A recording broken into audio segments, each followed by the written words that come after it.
I just wanna get effed up and dance. This is our only chance. Happiness is fleeting. This feeling's way too good to last. Get effed up and dance. No future and no past. Welcome to HollyWould. I'm your host, Holly Solon, and I would. This is my podcast, and I have a Substack called HollyWould, WOULD, where I write about my life in Hollywood. I'm not going to say that word anymore, Hollywood, but today we have celebrity chef Ann Thornton is our guest, and she's so much more than a celebrity chef.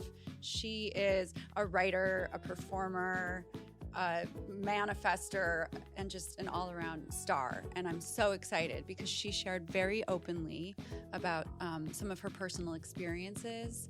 And I think that's a very unique and special thing. We had some aha moments, so stick around. She tells us about addiction, getting canceled. What's more Hollywood than that? Celebrity chef Ann Thornton. Let's talk about how we met, because it was recently. It was not that long ago. Our friend, both of us have had for a long time. Yes, Raina. Shout out Raina. Yeah. Shout out Queen Raina. So we met at a dinner like just a few months ago. Mm-hmm. And I had this experience where I was like, oh, if we were 5 years old, we would be best friends. And also 40 or whatever. Like, we're meant to be friends. 1,000,000%. Those people you'd like get in trouble with if you had been in class with them. Yeah. Like the person you would have been separated from. That energy right so away. I was like, separated. Oh, okay. I thought we were going to get separated at that dinner. I'm glad we did it. I'm really glad we did it. Nobody else talked. Oh, yeah. We were just on a date, just we're on us. A date. Why not? Yeah, with some lovely matchmakers. It was great. It was really fun. Raina knew though. She was like, you guys are going to be like besties. She's a great connector. She's a really good connector. She's a New York girl, and you're a New York girl. Yeah, I was. I'm a transplant. I grew up in the Midwest. I was born in Texas and grew up in Cleveland, but I spent my 20s and early 30s in New York before coming out to LA. Like your wild days. My wild days in New York. So were you like a crazy chef, like party chef? I was. We opened, I would think I was 25 when the Waverly Inn opened. And I was a pastry chef there. And I also was, we had this email called Fritz, which was like the imaginary, this character that we managed. And everybody had this, because we didn't have a phone number. It was this very exclusive spot. It was owned by it still is there. Yes, it's owned by Grady Waverly Carter. Was the place to be for fashion and rock stars and movie stars and everybody. It was wild. It was such a crazy experience. There was no phone number. There's no way to get in. You had to walk in during these certain hours to ask for a reservation. We'd be like, you can have a 6 o'clock or a 10:30. I used to go there with Raina when I was just a little twerp. Amazing. I got in there and was Raina. Raina's a good connector, especially in the food world. Yeah, and it was always like Bono or someone. So it was always like multiple. That was always the fun thing too. Was you'd look over and you're like, oh my gosh, Madonna's having dinner with Justin Timberlake, and like 2 months later, a song would come out between the two of them. Things like that, where you were just like, oh, that's an interesting combo. Like, I wonder what's happening, and just the regular people. It was just a really fun, kind of crazy experience. And Beatrice Inn was down the street. Yes. We have that in I was just going to say that would be the Yes. next stop. Then I'd be at Beatrice until 4 a.m. Yes. Like, and I would do all of that from the rafters until I had to get sober. I did it well and long and enjoyed it and had such a fun time, but then had to like call it a day. Did you get sober when you still lived in New York? Oh, yes. Okay. Yes. Yeah. I had to call it when I was about 27. That whole Saturn return in astrology, the 27 Club with like Jimi Hendrix and you were like, I'm going to die. Yeah, I think there's a level of that comes to people. I think all of us start to examine our lives. It's when you kind of start to cross into adulthood. Like, are you going to continue in this way? Or are you going to like hit pause and check something else out? It took me till I was 35 to get sober. Your Saturn was doing something instead of returning. It was busy, and then it came back. I basically died at 27 and just stayed flatlined until 35. It kind of happens. So if you look at it, that 27 is a really weird year. Like, it's really weird. And we were joking earlier about blaming astrology for everything now that there's like TikTok and Instagram to keep you totally acutely aware of what's going on with the planets. But like, It's always been important. I have friends that are therapists who study it because there's so much happening that like in the planet, they'll be like, oh my God, everybody's having this issue. And I recently sent to a friend this note that Carl Jung had sent to Freud saying how in his later years, he's become such a student of astrology and how he can't fully understand a patient without doing their chart. And like, Oh, you know, wow, this that's really really interesting interesting. stuff going on like with that as well. But I think that 27 thing is a big moment. Well, that actually brings us into something I wanted to talk about, which is Great. like you are into all of that, like astrology, manifestation, sound baths, what Oh, yeah. else? Breath work. Anne has invited me to like a couple sound baths, breath work. Show. I want to call them a Totally. show. I'm like, it's not a Show. show. The sound bath show. It's not that. No. Yeah. But like, were you always that way, or was this an LA thing? Did you move to LA and then get like sucked in and infected by us sort of weird neo hippie people? I think I've always had an element of woo woo in me. I've always been a dreamer. Hmm. I didn't believe in astrology. I was raised Catholic. That was not acceptable when I was growing up. It's considered like witchcraftery kind of stuff Yeah. and was shunned. But then I started to identify I'm Irish and I started to research like family's history and world history prior to them being converted into Christianity. And like these Gnostic people were following the moon and the moon cycles and all that stuff. And I was like, you know, this makes sense as we start to look at how modernizing our society has taken us so far away from the earth and in turn destroyed it.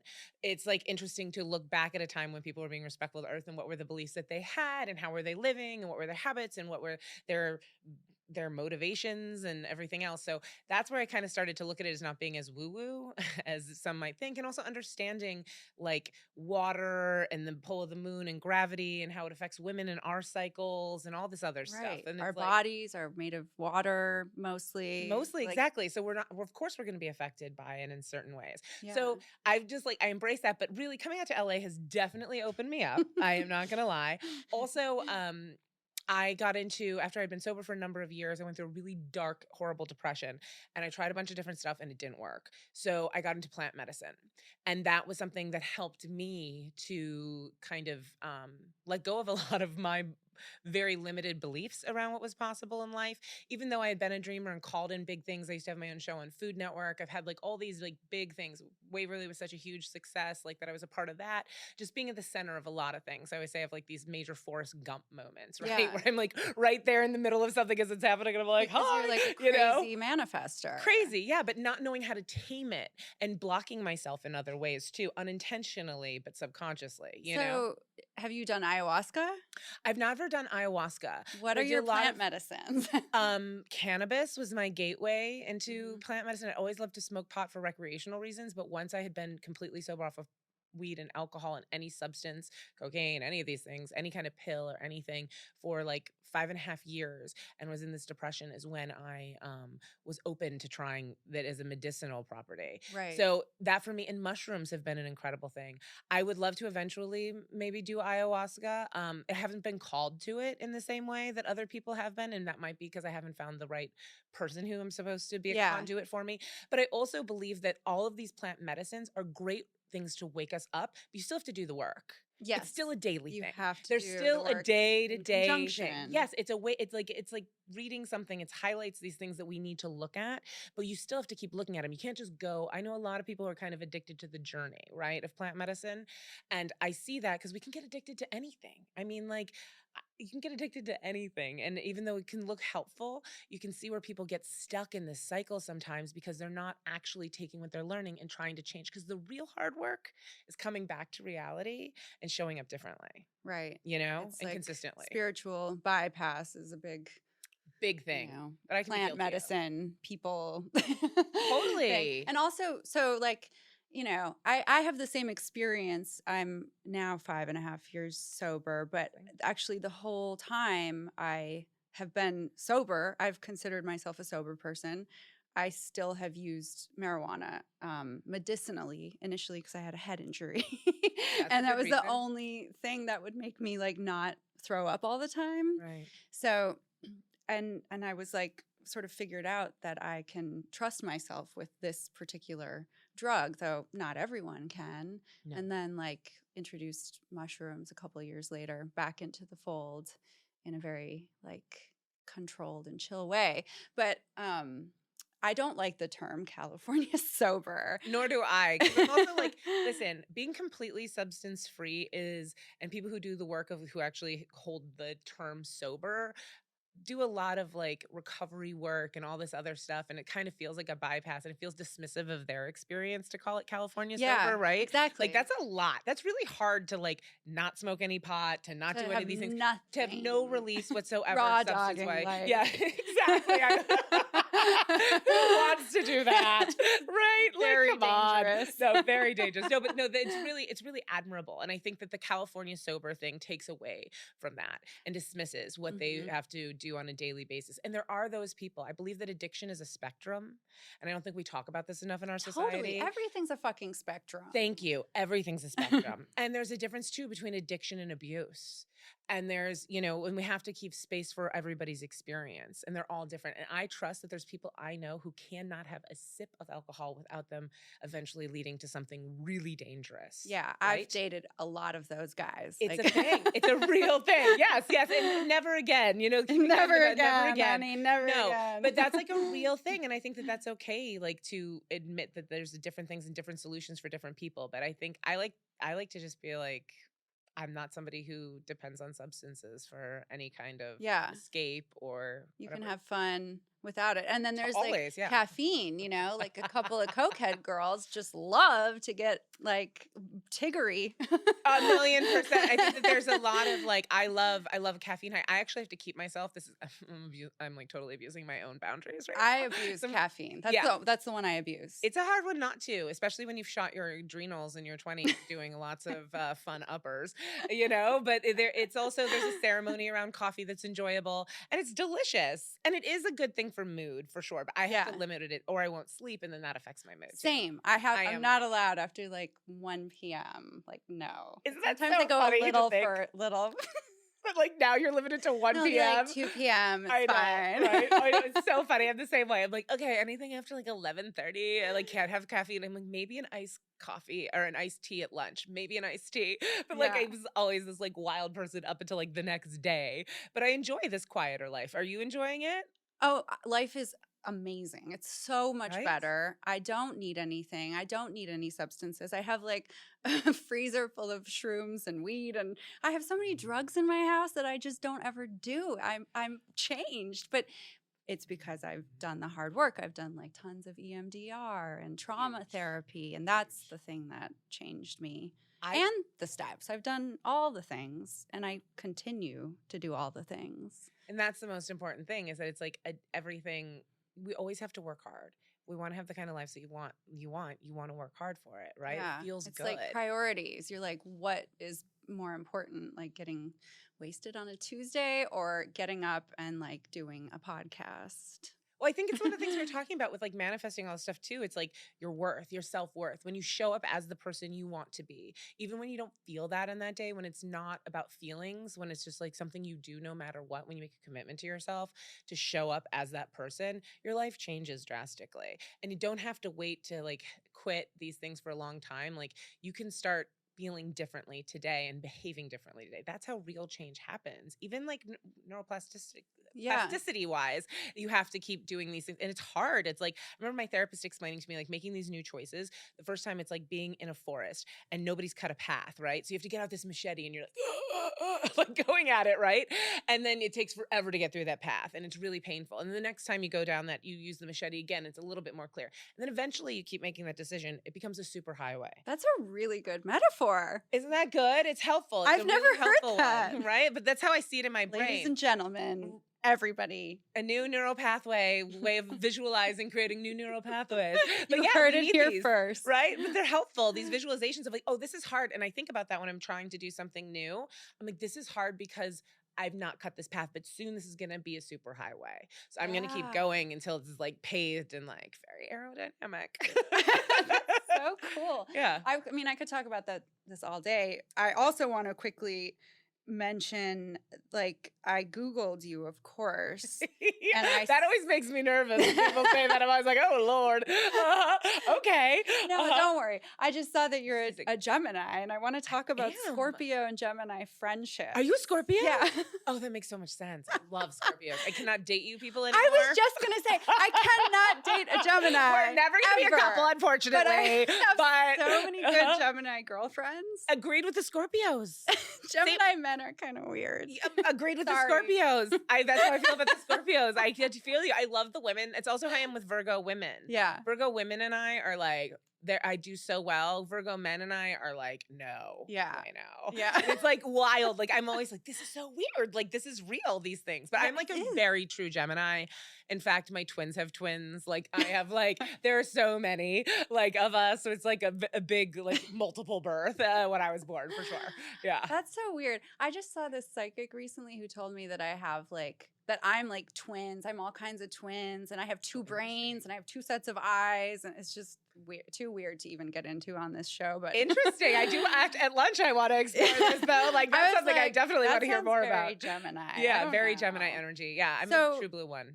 Why did you decide to come to Los Angeles? I was I'd gone through a lot in New York. I'd had this like opened these cool restaurants, had this show on Food Network. I came out to LA because I was writing a scripted concept based on my experience at Waverly as like a young female chef with a friend of mine. And I wanted to put my hat in the ring out here. And then during that time, I had this crazy thing happen where I ended up on the cover of the New York Post being accused of plagiarizing my recipes, even though Food Network denied it and I denied it. Okay, I really am excited to get into this.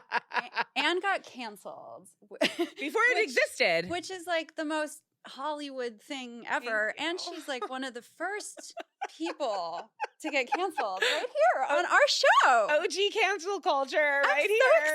excited. I know, and I didn't murder or rape anybody. So it's even cooler. I'm there accused. was no sex offense. No sex offense. nothing. No drugs were even Oh involved. my gosh. I mean, there was nothing. There was no like, Just yeah, lemon squares. bars. Yeah, Oh, lemon lemon squares. bars. It's the same thing. Okay, but like, Maybe if I called him by a different name, I wouldn't have been accused of it. isn't there only like one way to make lemon bar squares? Yeah, basically. Pretty much. Yeah, yeah, basically. So Okay, we so what still don't- happened? we don't So- know. So you were on a Food Network show during this time? my show had actually been canceled in July, and this article came out the following February. So it was really weird because they had done my show got canceled the same day as like 5 other shows. They were moving away from this what they call in the industry dump and stir, which is you standing there doing it. It's an in the kitchen cooking show. You're just like and Dump then and next and then stir. yeah, you're like kind of a exactly. It sounds terrible. It People always sounds shocked when I say it, terrible. but it's funny because it's like you're just literally standing there being like, and they were now competition shows are what is cool, and that was where the trend was. Okay. This is 11 years ago, almost 12 years ago. This is a long time ago. Dang. So, yeah. And, so we thought nothing of it. Like, it was just like, I was so excited to have had this show. It popped out of nowhere. It happened so quickly. I got this crazy deal really quickly, like matter of months. And the show was on the air. It was wild. And my first ever live cooking demo was on the Today Show. It was really one of those wow. things where I'd been That's around all these people, a all these really manifestation. famous people, and I'd been in everybody's houses cooking, and I'd done all these cool restaurants. You were in the same circles, so you know Yeah. what I'm talking about. And it was interesting because you're always around these people, and then all of a sudden you're the one getting interviewed too. I mean, they're still getting interviewed, but you're in like the smaller publication getting interviewed. You're getting interviewed. Right. One of my friends Right was like, now. we were just talking about this. You do better interviews than we do. And I was like, well, thank you. I've But been watching you for years. Are you know? a star. You're Yeah. a magnet. Well, so it's like, thank of you, course, likewise. you're gonna get a show. But it happened really quickly. It was really cool, but also went away as quickly. And it was one of those experiences where I couldn't defend myself in a way that I wanted to. And I still don't know who was behind it or why. Thank God they used a great picture, because when you Google me, it does come up, and it's a great picture. is. It's a great picture. Yeah. Like if you're gonna be, and the entire cover. I mean, like I always wanted to be a cover girl. Yeah. Wasn't how I foresaw it, but Wait, so I was also glad it wasn't. a walk worse me scandal. through that morning of That what morning? happened, because you had no idea this was coming. You had no idea you were going to get canceled over lemon bars. Like, what happened in the morning? I woke up to a phone call actually from a producer on the Today Show who was calling me. It was 3 o'clock in the morning. I was in Los Angeles, and it was 6 o'clock in the morning in New York. And she said, we'd love for you to, my grandmother was dying at the time. Otherwise I wouldn't have like answered a random call, but I didn't know, when it's like one of those things. So Yeah. I grab it and I'm like, hello. And she tells me, she's like, I'm sure everybody is reaching out because you're the cover of the New York Post. And I had a phone call from a reporter the day before asking me some questions. And I called Food Network. I just gotten on my contract with them a few months earlier because my contract was with them as opposed to with the show. I got to help choose the production company I worked with, whatever. But Mhm. I was hoping the production company I'd worked with before on my show, because I loved them. We had such a great time doing it. We were going to hopefully sell one of these types of shows that they're not doing anymore to another network, right? Another dump and Yeah, another dump and stir before they're all gone. Now they're on Instagram and TikTok and are killing it like in 5 seconds. And I'm like, I totally get the efficiency of this. I love it. But yeah, so we were going to do that. And then, but it was like a whole weird, it was just so weird. And I called them back, and then I called the reporter back because I didn't think I had anything, I didn't think this was real, like what was going on, this whole thing that they said they had, that I had, that I had been fired from my job at Food Network because of my recipes.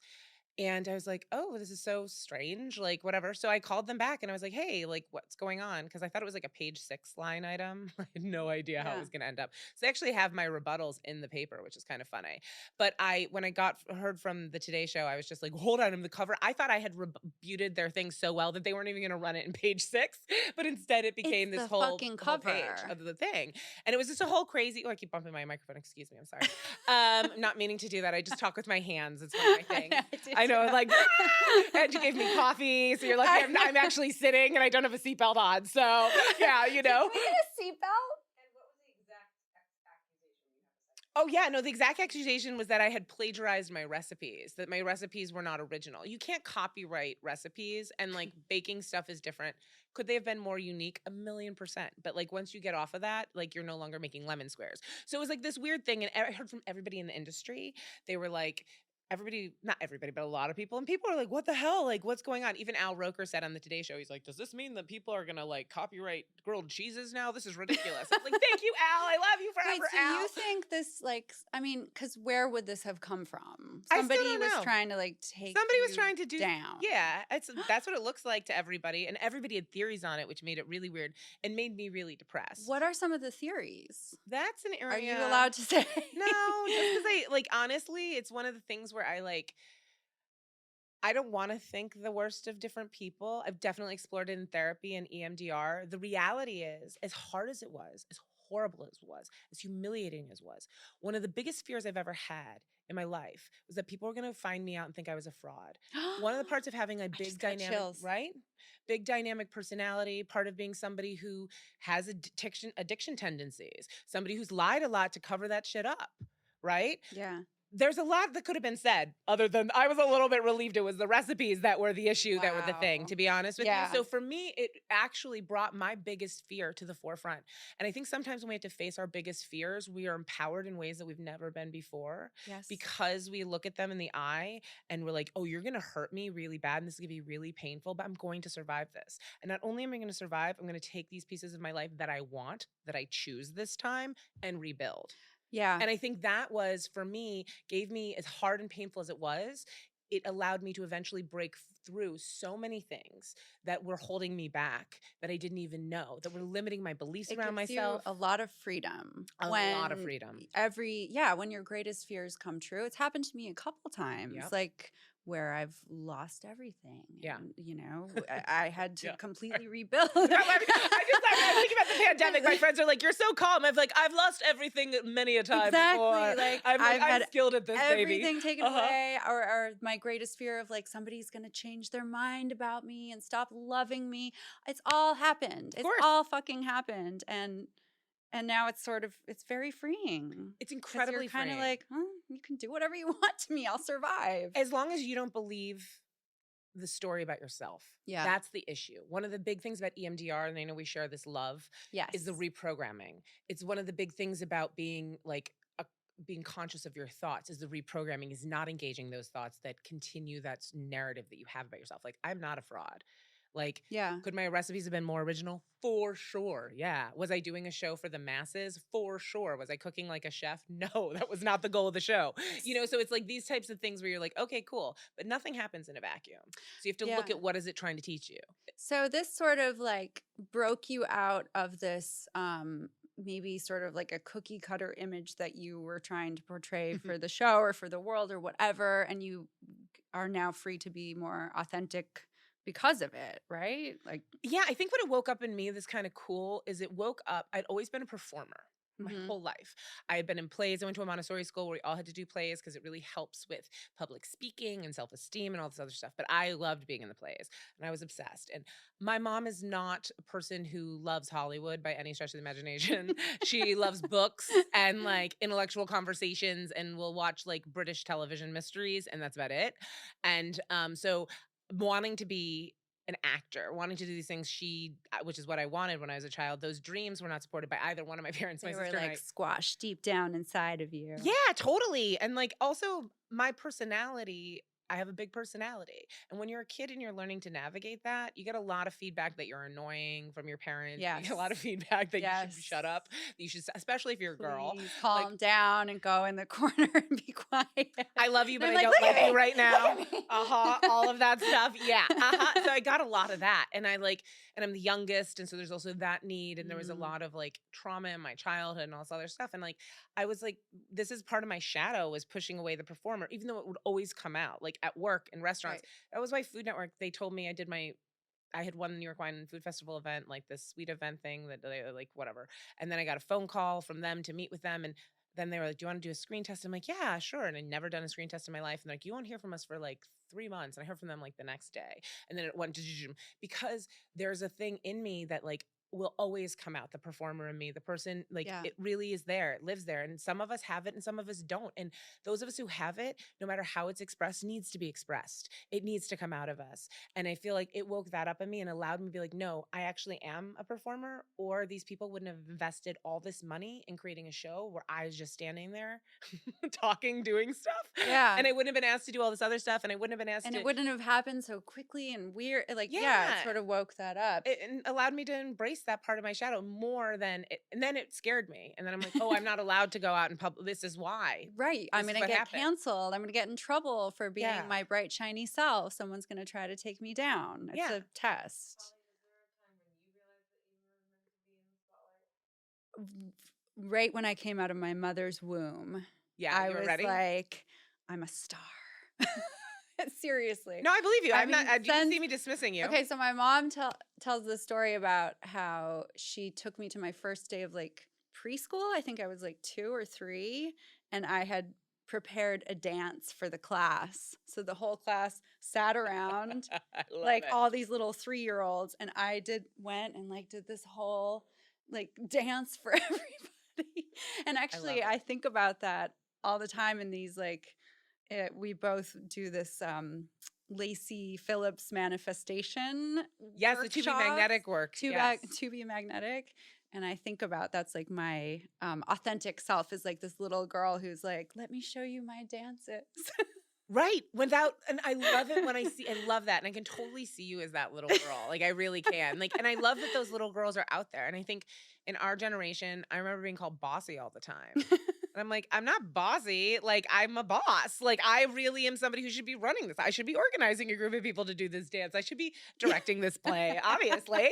Like, like, come on. Like, I wasn't bossy. I was just This had is better why ideas, we're right? best friends when we're 5 years old. Exactly, right? I know. I used to make my neighbors sit and watch performances. I'd create these plays. It's so, I cringe sometimes when I think about it. Yeah. I was like, that's who, exactly, when I go into that inner space, like, who is this? Who am I really? And it's that person, and to embrace that person fully. And to right now, what I'm trying to do, and I think we're in similar parallel paths, is like reparent that child. Yes, I'm doing so much reparenting right now, and like have fully different parents. Like I have like this dad with a beard, and I'm sorry, Dad, I love you. Like you're amazing, but it's just a more typical traditional dad. And then Right. I have like a mom who's like very, full and joyful and Right, loving, I get it. and, Yeah. and sometimes she's Susan Sarandon. Oh, that's so interesting.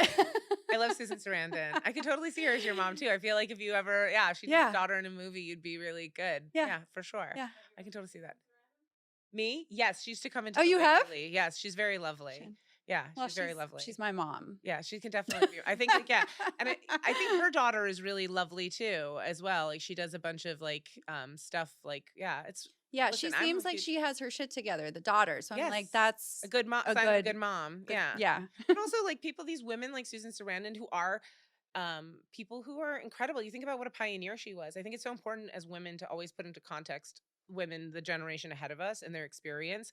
Like, I know that in kitchens how rough it is as a woman when such a small percentage of, I know in the music industry how rough it is as a woman.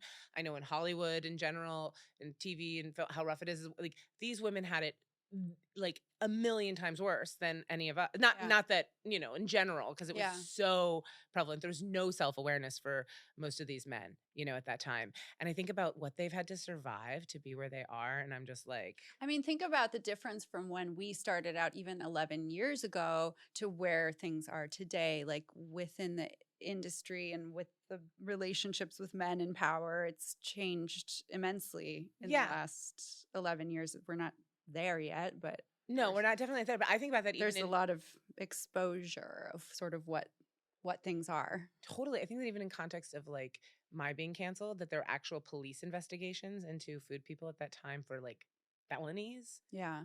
Crimes against women, sexual crimes, abuse things, like, and that I'm like, they're like, her lemon squares are too similar to Ina Garten's. You know what I mean? Like, crazy. It's kind of wild to think. You know what I mean? It's really no, but it's really wild. So what happened after the cancellation? Like, where did you go from there? I was out here when it happened, and then I decided to go back to where I grew up in Cleveland, and I was there for about a year. I decided I didn't want any part of like anything like Hollywood, New York, big time. And I worked with a nonprofit during that time, raising money to transform this former McDonald's into a state-of-the-art food production facility for people with mental and physical challenges. And they'd been around forever in Cleveland. They ran a grocery store that people worked at and did like vocational rehabilitation training. So and I worked with them, and it was really cool, and helped design their curriculum and all this other stuff. Wow. And really disconnected, and then got a phone call because the performer will always come out from the amazing Corinne Nelson, who is the executive producer. I met her when she was the executive producer of the Nate Berkus show, and I was on there a lot. And she and I got friendly. And then she was the executive producer of the Queen Latifah show out here. And she was like, I need you to come out and fill this. We've got this episode with Jake Gyllenhaal and Lisa Kudrow. And this is crazy. I love this story. Yeah, so I flew out here to LA, and I taped that episode for the first week of Queen Latifah. And it was one of those really cool moments where you walk on set, and I was like, okay, Queen Latifah, who I'm admired since like Yo MTV Raps, right? Yeah, and then like the Queen, exactly. And then you've got like Jada Pinkett Smith and Will Smith were the ones part of the producing team. Lenny Kravitz designed the set. It was incredible. Lenny Kravitz designed sets? Oh yeah, Lenny Kravitz has his own design company, like interior design company. Yeah, and hotels and all kinds of stuff. I didn't know that. He is a Renaissance man. Ugh. And I think he's like a raw vegan as well. So he has a lot of cool things going on. He hit on my mom once. Oh my God, that's amazing. He tried to get her to come on the tour bus, and I was like, Mom! You're like, Mom, did you go? You should have gone. I was with her. I watched you were with her. Oh, that's amazing. I was like 15, and I was mad he wasn't hitting on me. I understand, but I'm proud of Lenny Kravitz that he wasn't. Like in this day and age, let's look at this the right way. Let's reframe this. He likes MILFs. Go Lenny. For you. Go, Lenny, go. I'm all in support of the men who pursue. I'm 40 now, Lenny. Right. Men pursue MILFs, not teenagers. Please. You heard it here first, right? Hot moms are a way better option. Sorry, yeah, go on. That's amazing. Go on. No, but it was just like one of those like very Hollywood moments. You're filming down at the Sony set, and I was walking back on. I'm like, oh, it's not all lost. Like, I can do this. And then I went, one of my friends had this house and she was renting it, and I went and I rented it that week that I was here, like the days, and I moved right away. Yeah.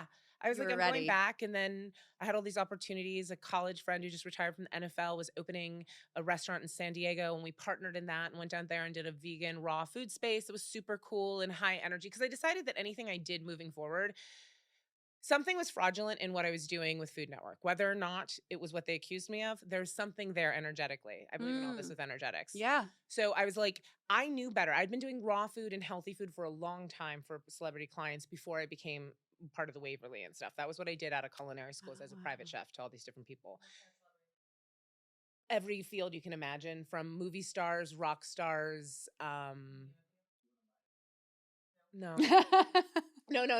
I just, that's fine. You can figure it out. Like, if you can look at, I don't know, there's some things you can probably figure out, but like, no, just like out of respect and everything, I'm really like careful about that kind of stuff. But it was a really interesting experience. I knew about wellness and food and how to get people to the right place. So that's actually part of why when then Moby asked me to partner with him to do a space out here, a vegan restaurant, because I had done this other stuff in the past. But when I did the Food Network show, because of Waverly had been more of like an unhealthy food, it wasn't aligned. I had started to gain weight during that time period. I've always struggled with food issues. I know I'm a chef, and that makes it even more complicated. Wow. You know, because it's really Yeah. hard when it's what you do. And that's part of, there's a lot of controlled eating things and diets and plans when you know how to do all that stuff, starving myself, you know, doing like master cleanses with clients for 21 days so they could get ready for something. But in the meantime, like you're basically just like really dysfunctional, weird stuff that I didn't think was. I thought it was healthy at the time, right? Yeah, right. All of Mass. us. It's a spiritual bypass again. Agreed 1,000,000%.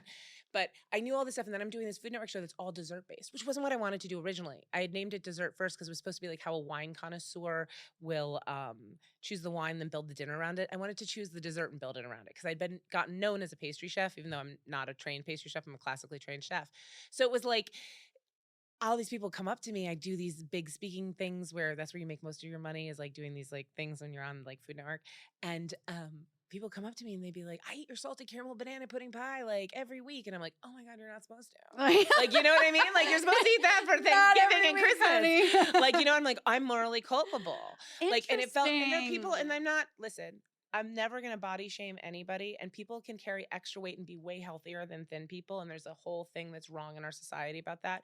But these were people who are unhealthy, who were in Rascals because they could not walk on their own. These were people who were carrying too much weight, and it wasn't because they were, you know, and Wow. I felt like I'm encouraging this. Wow. I know that this is dangerous. I know this is an area I struggle in. This is an area that I have such a pain body around, literally and figuratively. And I gained weight between my first and second seasons. People took notice and were writing it in comments, and you know, on the website, not on social media. This is before social media, you know. And people were mean then too. People are like, "Oh, social media." I'm like, "All right, like you should go out and try yourself being like in the arena." Yeah, as Brene Brown calls it. Try being in the arena before social media. It was not fun either. Like, you know, it had a woman, an actual journalist in Medium, write an article which is discussing best TV shows, cooking shows.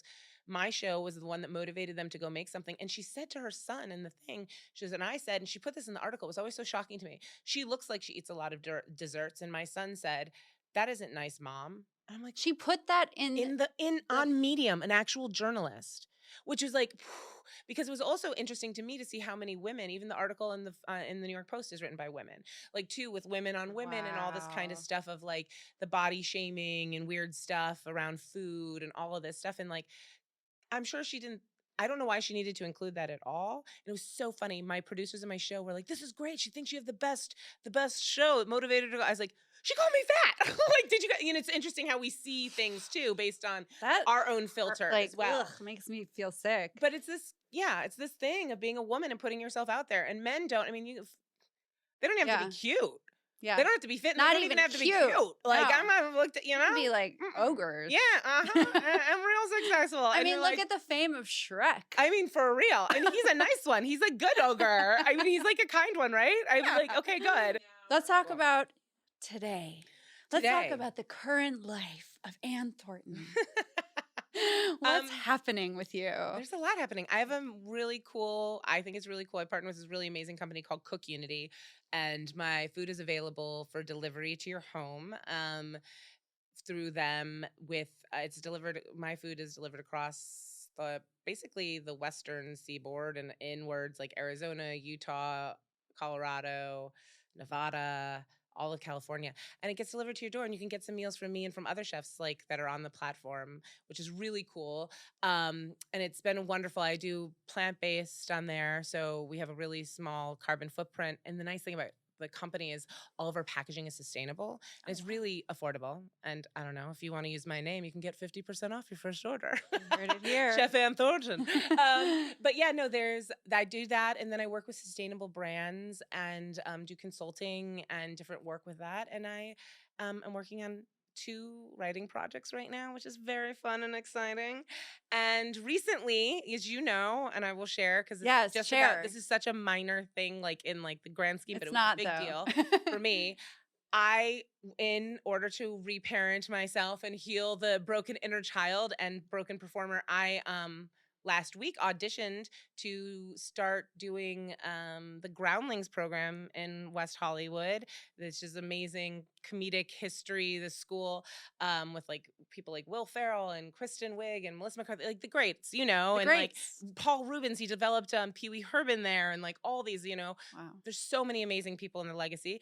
But I'm going to start doing the professional track, or what is it called? The core track. Yeah. So I'm really excited to explore this side of myself. Like whatever that means, it's just about getting back to embracing and playing and exploring. And you're a performer, and you know that like we have to have that need met, whatever that looks like. Yeah. And I'm tired of like, I've never pursued the TV thing on my own, which is a weird thing. Like I've come up with ideas, but I never like go out and pitch stuff and whatever.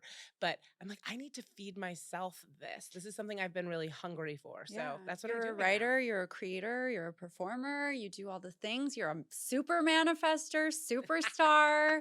I'm so excited that you came on the show. When I met you, I don't even think this podcast existed a few months ago, but then once we came up for the idea with this, you were one of the first people that came to mind. I was like, I have to interview Anne. She's so fun. She's such a star. You're so multifaceted. And I'm just so excited for you and for everything that's coming up, the Groundlings and everything. Thank you so much for having me on this. And this is such a cool thing for me to experience you doing this, like you stepping into this. This didn't exist a couple of months ago. And the Substack that you're doing is so incredible. And the work, no, for real. Thank this is you. all like, this is big stuff, but this is the same kind of alignment of like stepping into things, stepping into the unknown, allowing yourself to not be pigeonholed into just songwriting and just into music. Like you're so much more than that. And those are wonderful things, but you're more than that. And you don't have to just do those things. It's stupid. So I'm sure in some ways it is. And I'm sure that it also loves you in ways and it'll probably come back into your life in ways that you could never imagine too. Because, there's all, you're like, I'm playing hard to get. I'm like, it's going to have to work real hard to win me back. Real hard. Real hard. There's gonna have to be a big old paycheck attached. Hey, there's nothing wrong with that. I love those. I know. I love you, Anne. I love you too. Thank you. Thank you for having me. I just wanna get effed up and dance. This is our only chance. Happiness is